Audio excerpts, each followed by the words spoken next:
Hi everyone, math tips के online coaching platform पर आप सबका स्वागत है।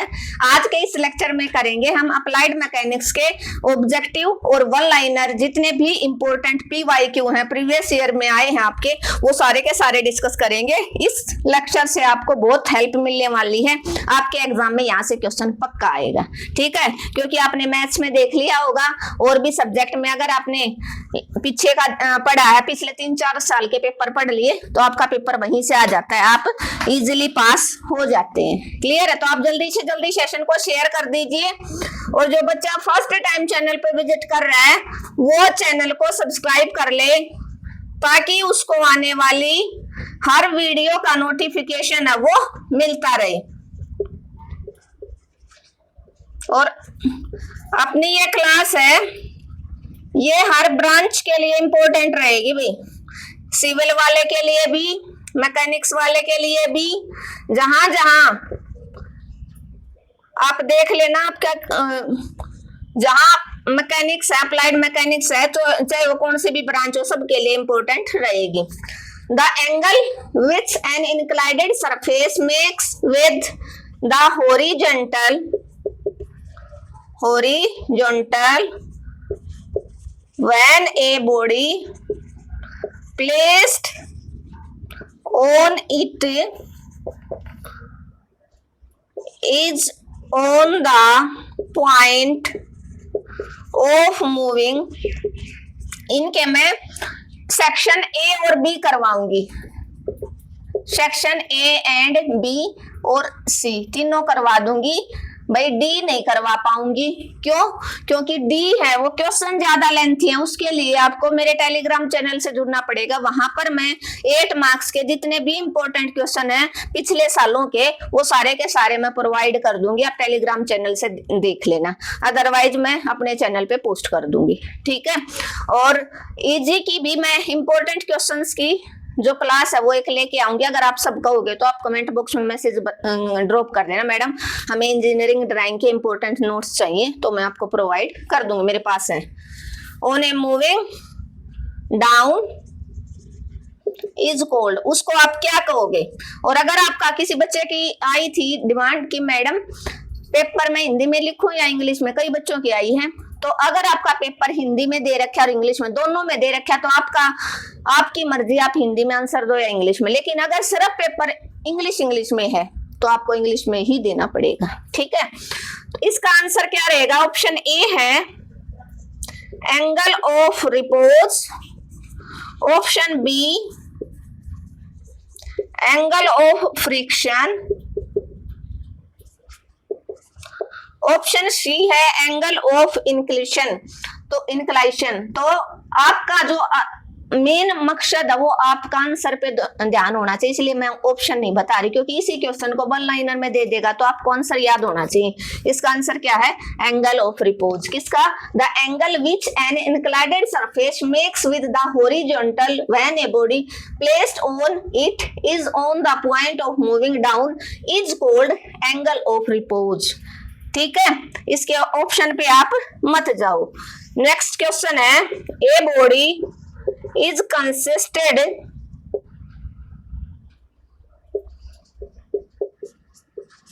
Of dash number of particles. तो ऑप्शन ए था infinite, option be finite, option लिखने में ज्यादा टाइम लगता है, ऑप्शन सी है 100 और ऑप्शन डी था थाउजेंड्स, ठीक है।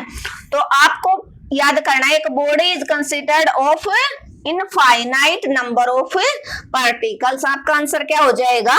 इनफाइनाइट। क्या हो जाएगा आपका आंसर? इनफाइनाइट। क्लियर है? तो आपका मेन मकसद है आंसर को याद करना, चाहे फिर क्वेश्चन आपका वन लाइनर फॉर्म में आ जाए और चाहे आपका ऑब्जेक्टिव में आ जाए। और आपको जो अप्लाइड मैकेनिक्स के बच्चे हैं उनको जो सॉलिड मैकेनिक्स की जो मैंने 2 क्लास डाली वो आपके लिए हेल्पफुल रहेंगी, वो आपको जरूर देखनी है, क्योंकि आपकी सिर्फ 2 यूनिट्स हैं, वो डिफरेंट है और सारी सेम है, तो आपको वो दोनों के दोनों लेक्चर देखने हैं। Question number 3, the ratio of limiting friction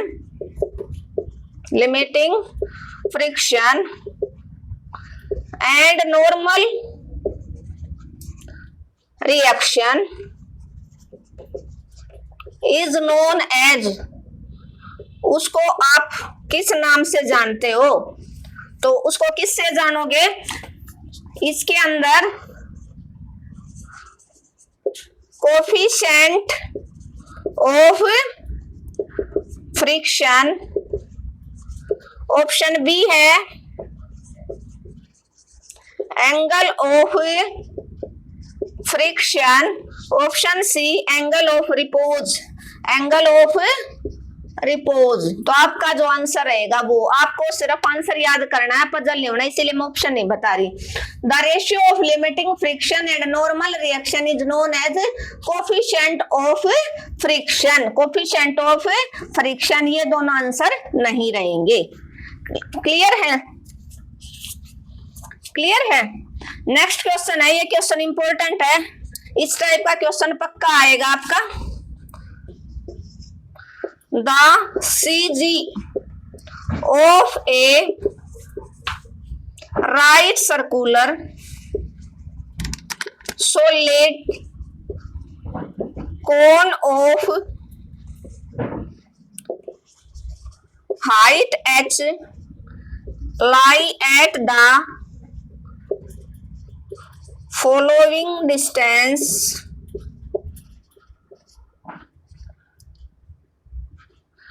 from the base, base से उसकी हाइट की डिस्टेंस क्या रहेगी? एक सर्कुलर कोण के अंदर, किसके अंदर?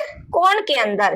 तो ऑप्शन ए है h/2, option B h/3, option C h/6, option D है h/4। तो आपका जो आंसर रहेगा ऑप्शन डी हो जाएगा, h/4। जो सीजर इंपॉर्टेंट है भाई, मोस्ट इंपॉर्टेंट क्वेश्चन है ये, ठीक है। क्या हो जाएगी इसकी हाइट? किससे? बेस से h/4 हो जाएगी, h/4 हो जाएगी, ठीक है। तो आप कमेंट करके बता देना मैडम हमें इंजीनियरिंग ड्राइंग के भी इंपॉर्टेंट नोट्स चाहिए, तो भाई मैं आपको प्रोवाइड कर दूंगी। नेक्स्ट क्वेश्चन है,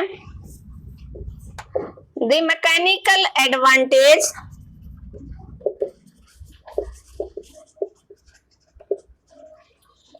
of a lifting machine is the ratio of, किसकी रेशियो में होता है? ऑप्शन ए है distance moved by effort to the distance moved by load, next है load lifted to the effort applied, option C output to the input, option D all of the above. तो इसका जो आपका answer रहेगा load lifted B रहेगा। भाई सारे option नहीं लिखूंगी, लेक्चर लंबा हो जाएगा। एफर्ट अप्लाइड, तो आप आंसर याद कर लेना कि जो मशीन का है वो जो रेशियो है, जब क्या एडवांटेज है लिफ्टिंग मशीन की, जब वो लोड को लिफ्ट करती है तो उसका रेशियो क्या होगा? Load lifted to the effort applied. Next question number 6 क्या है आपका? इन एक्चुअल मशीन क्या होती है? क्या है? Mechanical advantage is greater than velocity ratio, mechanical advantage is equal to velocity ratio, mechanical advantage is less than velocity ratio, और mechanical advantage it's unity. तो आपका आंसर जो रहेगा वो ऑप्शन सी रहेगा, mechanical advantage is less than velocity ratio, ठीक है। यहां पर इस लेस की जगह ऑप्शन दे रखे हैं, ऑप्शन ए में दे रखा है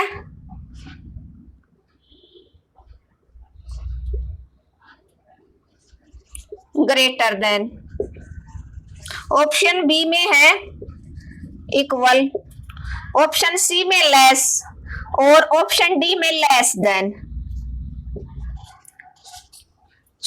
ऑप्शन डी में दे रखा है यूनिटी, ऑप्शन डी में दे रखा है मैकेनिकल एडवांटेज इज यूनिटी। तो ये 4 ऑप्शन दे रखे हैं और पूरा क्वेश्चन है वो सेम है। तो आपका आंसर क्या रहेगा? Mechanical advantage is less than velocity, less than velocity, न कि ना तो ग्रेटर देन होती, न ही इक्वल होती और नहीं यूनिटी। यूनिटी मतलब 1, तो क्या होती है? लेस होती है। क्या होती है? Less than. क्या होती है? Less than. ठीक है, पूरी स्टेटमेंट ये सेम थी। नेक्स्ट इंपॉर्टेंट था भाई ये क्वेश्चन, देखना ये एक बार और रिपीट हो रखा है। नेक्स्ट क्वेश्चन है the coefficient of friction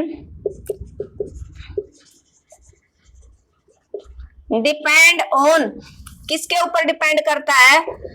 option A nature of surface, option B shape of surface, जिसके ऑप्शन छोटे होते हैं उसके मैं लिख दूंगी, ठीक है, और स्ट्रेंथ ऑफ सरफेस। लेकिन मैं फिर भी आपको यही सजेस्ट करूंगी कि आप आंसर याद करें, न कि इनको एक जगह पे लिख लो आप और उसको याद कर लो। फिर तो आपका आंसर क्या हो जाएगा? Option A nature of surface. The coefficient of friction depend on, किसके ऊपर डिपेंड करेगा? नेचर ऑफ सरफेस के अंदर। क्वेश्चन नंबर 10 सेंट्रोइड आया था ना ये सॉलिड मैकेनिक्स के अंदर, सेंट्रोइड वाला, और मैंने बोलना भी था इंपॉर्टेंट है, देखो यहां पर भी आ रहा है। The centroid of A triangle is at a distance of dash from its base।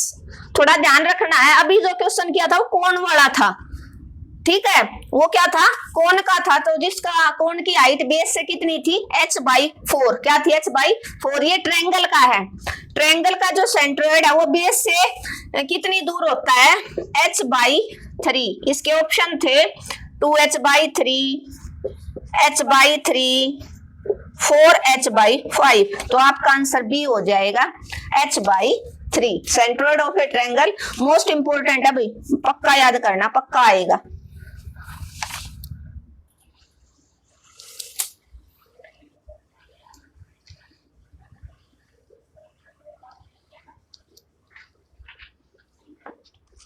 Next question number 9th. The point through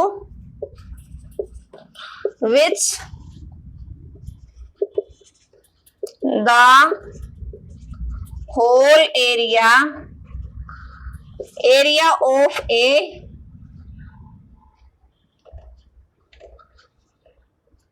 plane figure may be assumed to act is known। Area को किससे जानते हैं? तो area से हमेशा किसको जानते हैं? सेंट्रोइड को। किससे जानते हैं? सेंट्रोइड। तो इसका ऑप्शन नंबर ए हो जाएगा। एरिया है किसी भी प्लेन का, प्लेन फिगर का एरिया हमेशा उसके सेंट्रोइड, एरिया जहां पर भी आ जाए आपको ये ध्यान रखना है। अगर वैसे पूछ ले सेंट्रोइड किससे नापा जाता है, तो सेंट्रोइड उसके एरिया से निकाला जाएगा। प्लेन फिगर का एरिया होता है वो सेंट्रोइड होता है, ठीक है, क्लियर है। इसके ऑप्शन थे सेंट्रोइड, ऑप्शन बी है centre of pressure, option C mid point. तो आपको ऑप्शन पे नहीं जाना, आपका मेन मैंने बता दिया। वर्ड क्या पकड़ना? Area of a plane figure centroid. अगर सेंट्रोइड दे रखा होगा तो नीचे सब पूछो एरिया और पेरीमीटर हो तो एरिया आपका आंसर हो जाएगा। नेक्स्ट क्वेश्चन पे हम बात करते हैं, question number 10th। Friction is a या एन? फ्रिक्शन क्या है? Option A property of an object. Option B, velocity of an object. Option C, force. और ऑप्शन डी आपका हो जाएगा एक्सेलरेशन ऑफ ऑब्जेक्ट। तो फ्रिक्शन है वो क्या होता है? फोर्स। फ्रिक्शन क्या होता है? फोर्स। ठीक है, क्लियर है? क्लियर है? Friction is an force, force होता है, ना कि एक्सेलरेशन और ना ये और answer. Friction is a force, force होता है। ठीक है, next question, the velocity ratio should have a value. Option A, ये 11th क्वेश्चन था। Option A less than 1, option be more than 1। ये आए थे ना, हमने सॉलिड मैकेनिक्स के किए थे, मोर देन वाले, लेस देन वाले। Option C equal to 1, option D 0। तो आपका आंसर नंबर डी हो जाएगा, more than 1। Next question objective है, द एंगल। आपको बिल्कुल ये जो कमजोर बच्चा है उसको तो रट्टा मार देना, मेन बात है, आज की रात है, सोना नहीं है, रट्टा लगा दो। एक क्लास मैं आपके लिए और लेके आऊंगी, रामबाण क्लास। पहले ये सेक्शन ए और बी की क्लास, उसके बाद 4 मार्क्स के जितने इंपॉर्टेंट क्वेश्चन, फिर 8 मार्क्स से वो मैंने बता दिया टेलीग्राम पे अपलोड कर दूं। उसके बाद पूरा निचोड़ लेके आऊंगी 4 मार्क्स के और 8 मार्क्स के मोस्ट इंपॉर्टेंट क्वेश्चन। जो कमजोर बच्चा सिर्फ उनको याद कर ले, जब तक ये क्लास देख ले। द एंगल, जिसने भी वो रामबाण क्लास देख ली, 4 नंबर वाले और 8 नंबर वाले क्वेश्चन, वो फेल नहीं होगा। और दोनों क्लास ये देखनी है। सरफेस मेक्स विद, क्योंकि उसमें अब तक के जो 5-6 सालों के पेपर से मोस्ट इंपोर्टेंट है, वो मैं छाटूंगी, वो आपको अपलोड कर दूंगी भाई शाम को। With the horizontal when a body placed on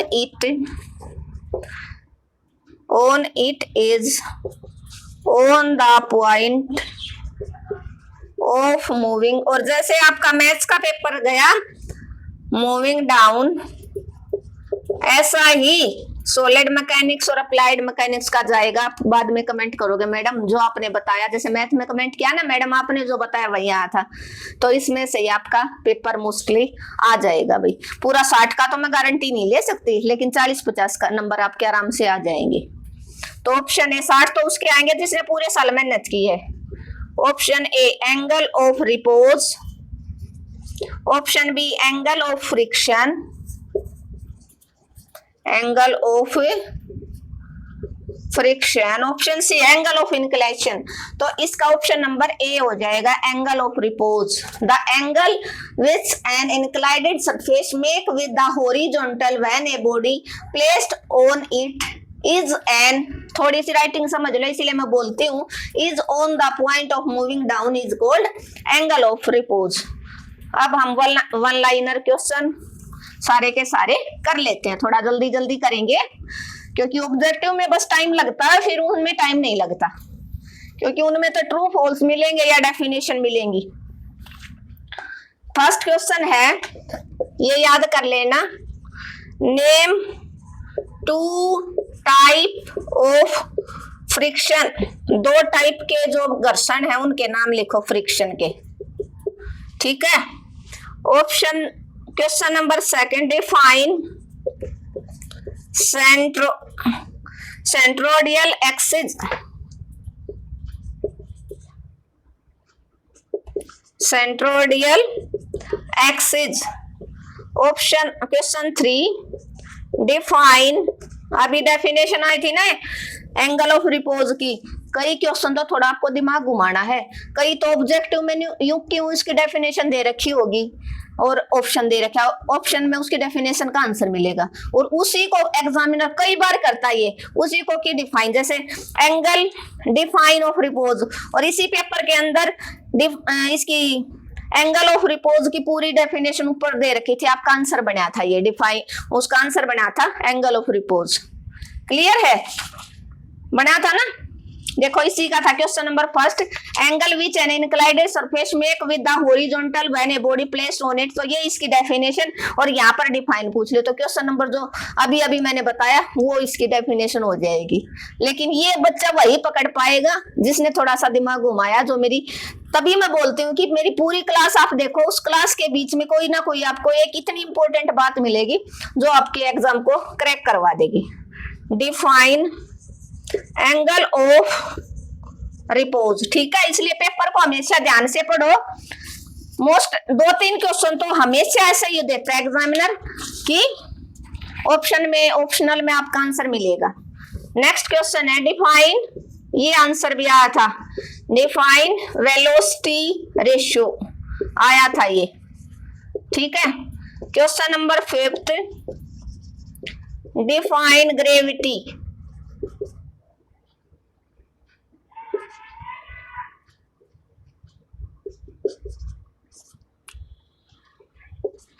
next question है define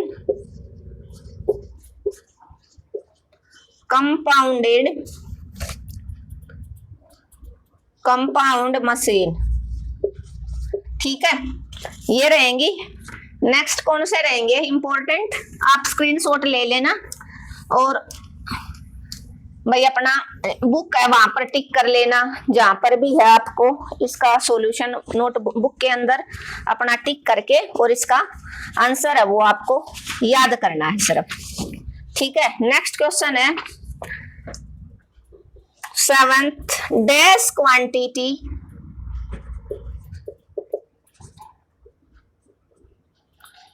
quantity has magnitude only, किस क्वांटिटी का मैग्नीट्यूड होता है सिर्फ, तो स्केलर का होता है, किसका, स्केलर का। मैथ के अंदर भी आता है ये। वेक्टर का क्या होता है, डायरेक्शन भी होता है और मैग्नीट्यूड भी। अगर वेक्टर आता है यहाँ पर तो वेक्टर की क्या भी मिलेगी आपको, डायरेक्शन भी मिलती है वेक्टर की, और मैग्नीट्यूड दोनों मिलते हैं, वो वेक्टर होता है। लेकिन स्केलर का सिर्फ मैग्नीट्यूड होता है, क्योंकि स्केलर कांस्टेंट क्वांटिटी होती है। क्या होती है, कांस्टेंट क्वांटिटी। नेक्स्ट क्वेश्चन क्या है आपका, स्टैटिक्स फ्रिक्शन,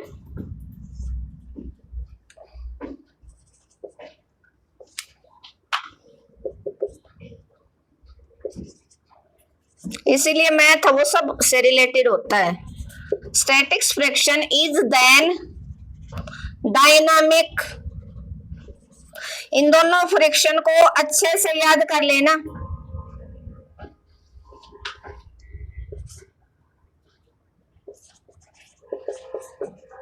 स्टैटिक्स फ्रिक्शन और डायनामिक फ्रिक्शन दोनों मोस्ट इंपोर्टेंट है, याद कर लेना।